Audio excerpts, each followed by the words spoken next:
Welcome to the Man Cave Podcast with Dan Kasper.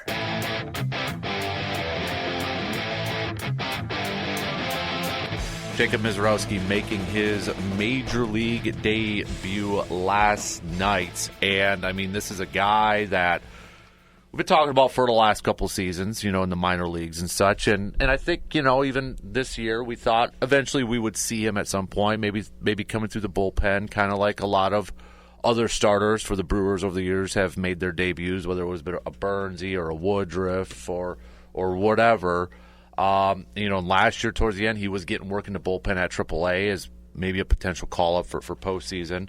Brewers electing to call him up and get the start, though. So obviously a lot of fanfare, excitement, and, enthusiasm because the guy throws over 100 miles per hour consistently and deep in.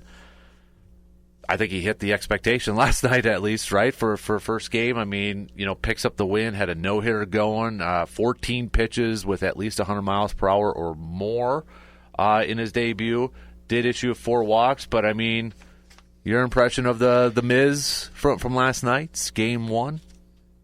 I think it's pretty much, what's advertised, what's expected. Yeah. I mean, you don't come out and expect somebody to, not give up any hits, but, right.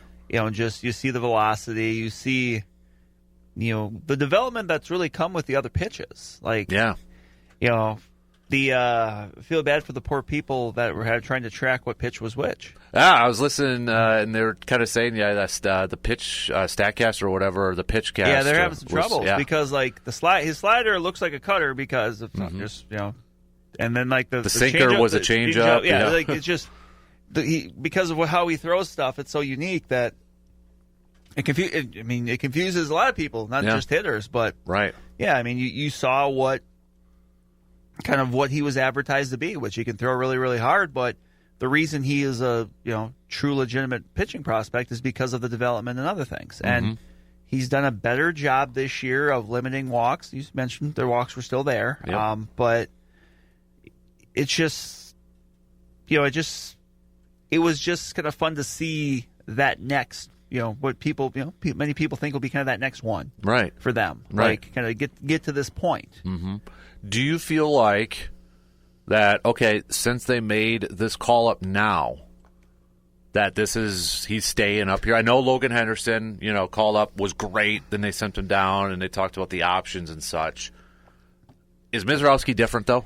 Do you feel like? I think so. I mean, I think the fact that they've obviously told Aaron Savali, hey, we're going to move you to the bullpen. Like, and now he's requested a trade. Right, so right. But like that tells you that they've got a spot for him. And the Brandon Woodruff thing is obviously that's just kind of an ongoing thing. We'll see when he gets to the majors and kind of how that gets approached then. But no, I think he's somebody that you don't call him up just to try to make a start or two. Mm-hmm. Like, especially if it goes well. Like, it's one thing if you call somebody up and you get rocked and something's off and you want to let them go back to AAA and tinker. But obviously he did pretty well, so. Mm-hmm.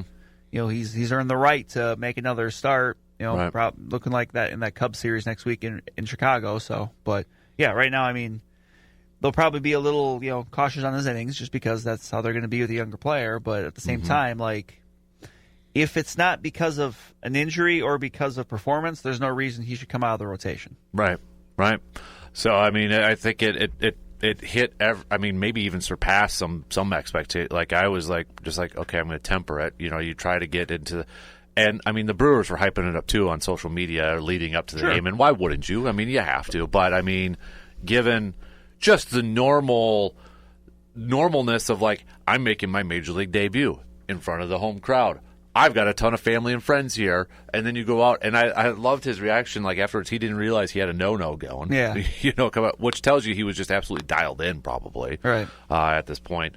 And I'm sure, okay, there's going to be more on him, right? There's going to be more film. Hitters are going to get, that's always it's always a game of adjusting and readjusting. Mm-hmm. Right. So, and it's not to say like all of a sudden he's going to be a bum or anything like that. It's just that you're going to have to develop as it goes along, and that was kind of something with Logan Henderson too. And I mean, Logan Henderson was never really hit around, but it was going to be kind of about, okay, what's his next move after? Because he really essentially was a 2-pitch pitcher. He was really just fastball changeup, and you really can't like. Some people have found success with only a couple of pitches as a starter, but it's just rare. Yeah. So, and it's not ideal. So, I'm sure now that, with him being back in the minors, like what he's going to be working on is adding that third pitch, just to give another look to something. And that was a big part of Misiorowski, because it was adding, the slider, or saying the curve, flash, throwing that curveball up there a little bit. You got to swing and you got to strike out on a changeup, like just enough. If you can do just enough to kind of put it into a hitter's head, okay, I can't just sit 100% absolute fastball here, because even if it's 102, like a major league hitter can still get a piece of it. Right. So, and then what did you think about Sal Frelick hitting lead? I mean, he collected 3 hits, and because it was actually, shout out to my kid, he's like, Sonny Gray's a righty and Turang's batting 7th in the lineup, sort of thing. And I mean, yeah, he was right, Sal Frelick, and then he goes and collects a couple hits there. I mean, your thoughts on because it's kind of a unique batting lineup last night with that. But I mean, also Frelick has been the most consistent hitter for this team all season long, I think right? that's kind of what it comes down to, because if you're kind of comparing and contrasting Frelick versus Turang, I think what you would say is Frelick's more of an on-base guy. He's the greatest baseball player of all time. The greatest baseball player of all time, according to some. That's the rumor. One. That's the rumor out there. Well, maybe his mom too, but I don't know. That's the rumor out there. But like, I think I prefer Frelick batting leadoff to Turang, just because right now he's having a better season offensively. And Turang is more of the stolen base threat. I mean, Frelick can steal bases, but obviously it seems like Turang has more of the green light for it. Right. But my thing is always like, what are you putting at the top of your lineup? Like, to me, it's about people. It's about having people on base for the people in the middle of the order.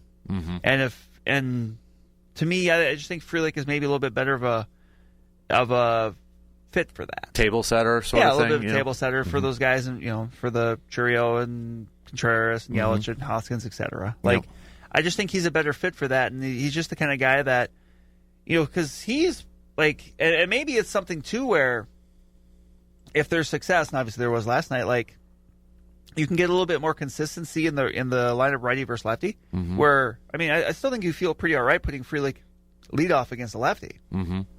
You just allow him to just settle in and just be the leadoff hitter instead of kind of mixing and matching, which I'm not against, but they haven't necessarily found a ton of success doing it. So, right?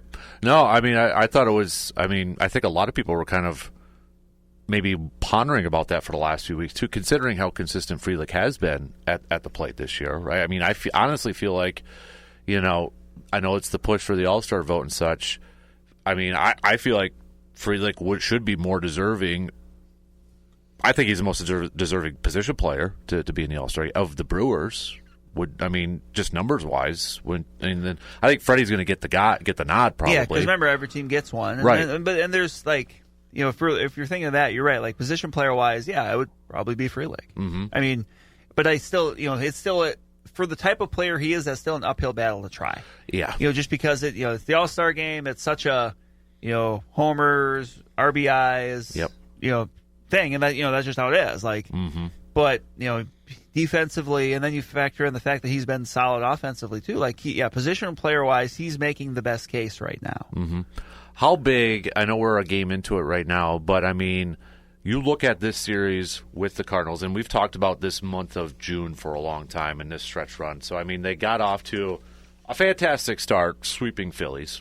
Right, that was fantastic. You win the series against Cincinnati, and these were on the road, which Brewers so far this season have been a much better team at home, but then they followed up by losing a series to the Padres. They were close games, but they were shut out 2 out of 3.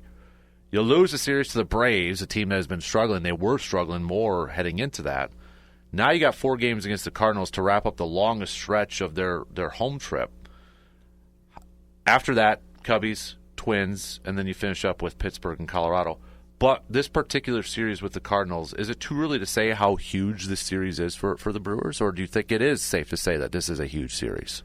No, I think this is this, especially this next week where you got Cardinals Cubs. Like, you have to you can't do anything to take yourself out of it. If you lose the next 3 of the Cardinals, then you lose 2 or 3 of the Cubs. Well, you're a hurting unit. Yeah, like this is you get fewer of these opportunities now with the balanced schedule. You're not playing 18, 19 games, whatever it was, against each of the other teams in the division. You can't just say, we'll get the next series. Well, there's not very many other next series.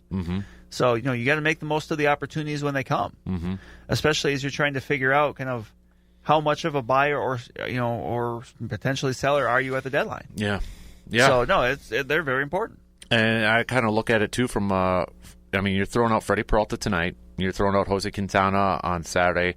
I know they still listed as a TBD for Sunday at this point, but you haven't. Would it be a Chad Patrick, Quinn Priester, sort of thing? DL Hall maybe getting that little opener start at that, or I think in the spot in the rotation is tentatively supposed to be Quinn Priester, so I think they would I think they're just going to probably roll with that. I mean, depending on the lefties atop the lineup, maybe, and then maybe if DL Hall doesn't get used the next few days, maybe then you see that again. Right. But usually they like to go to that when you got a team that's got that stacks some lefties at the top of the lineup, so you can get that matchup the first time through. Mm-hmm. So, yeah. But I would be surprised if Quinn Priester is not pitching at some point on Sunday. I mean, he's pitched well enough that he should continue to be in that spot until obviously a decision has to be made down the road.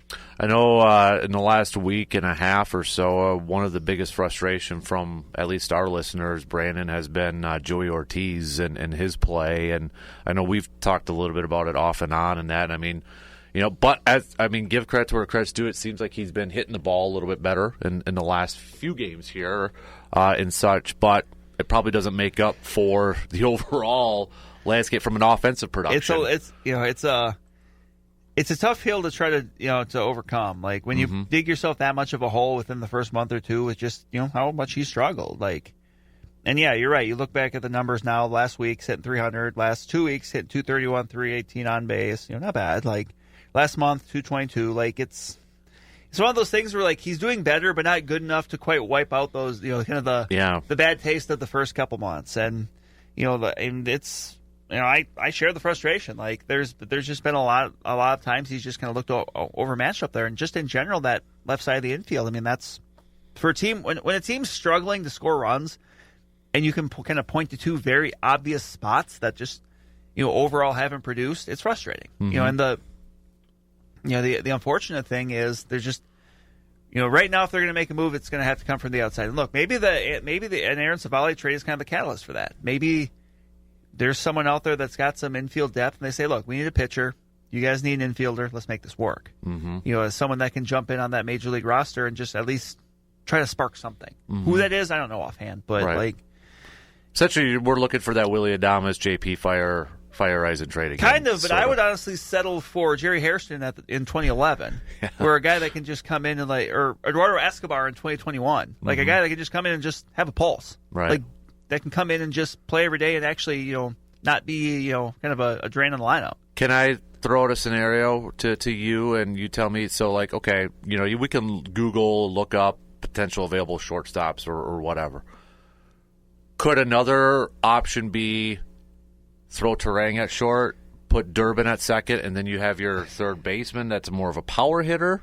Do you look at that? Maybe. I mean, you could, but that's a lot of moving around in the middle of the season. And I don't know if the Brewers were maybe a little scared off by the fact that Terang playing shortstop in spring had the shoulder soreness, the elbow soreness, whatever it was.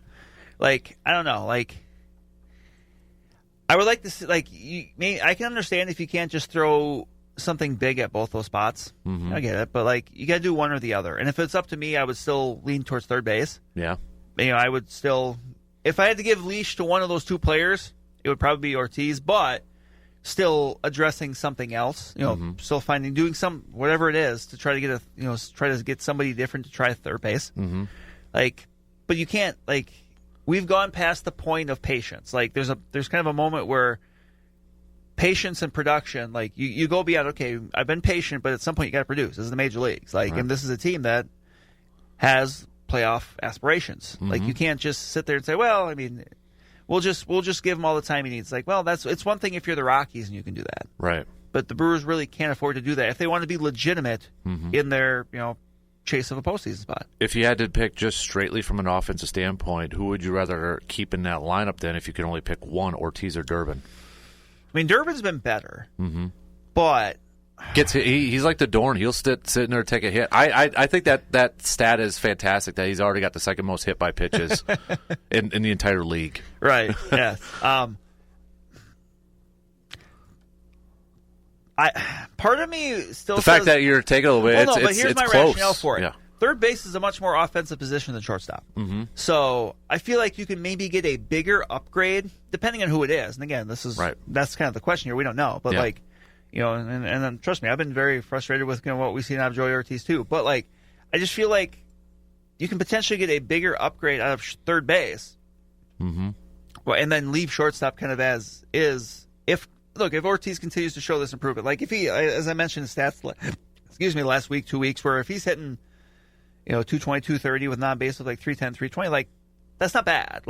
You can work with that, but you can work with that when you've got a third baseman that's hitting his salt. Now, I guess you could also say the same the other way around, but, looking at shortstop being a more prime position, even though Caleb Durbin's gotten better at third, I still consider Ortiz to be a better shortstop than Durbin is a third baseman. I mean, and maybe that's not entirely fair because Ortiz has been playing shortstop a lot longer, but I just think you got to do something with one of those spots. And the frustrating thing is in AAA they really don't have a lot. Right. There's just you've got guys a little bit further down Cooper the line. Pratt's not ready. No, to come and he's kind of been a little up and down. He's not someone you want to rush. I mean, really the only guy that I'm kind of interested in at AAA that could possibly play somewhere in the infield is Anthony Siegler, who's kind of he's 25. He's had a really good year offensively at AAA. And they've kind of bounced him around a little bit. Maybe he's played a little bit of third base. He would be more third base than shortstop. I mean, right now with in Nashville, he's hitting 301, 440 on base. He's not striking out a ton. He's not a guy that he's got 7 home runs, but he's not going to be a power guy. But still, if you just want production there, right? And he's someone that's kind of forcing their hand a little bit to say, hey, and he's a switch hitter. You're kind of forcing the hand to say, hey, pay attention to me. Hey. Kind of like what Misiorowski was doing, right? I mean, where you're forced, because I know some people are saying, well, that's not the biggest need. Why are they calling him up? What else did he have to prove, though? Right, and Siegler's a little different because obviously he's not a high-profile prospect, but he's been arguably the best hitter in Nashville for that team. At some point, you're in that opportunity. So, and I don't know how long that would be, but at some point, let's put it this way: you can't. If this team goes too much longer with just Ortiz and Durbin playing everyday shortstop and third, it's kind of tougher for me to take them that they're being serious about being a contender when, at some point, production has to matter.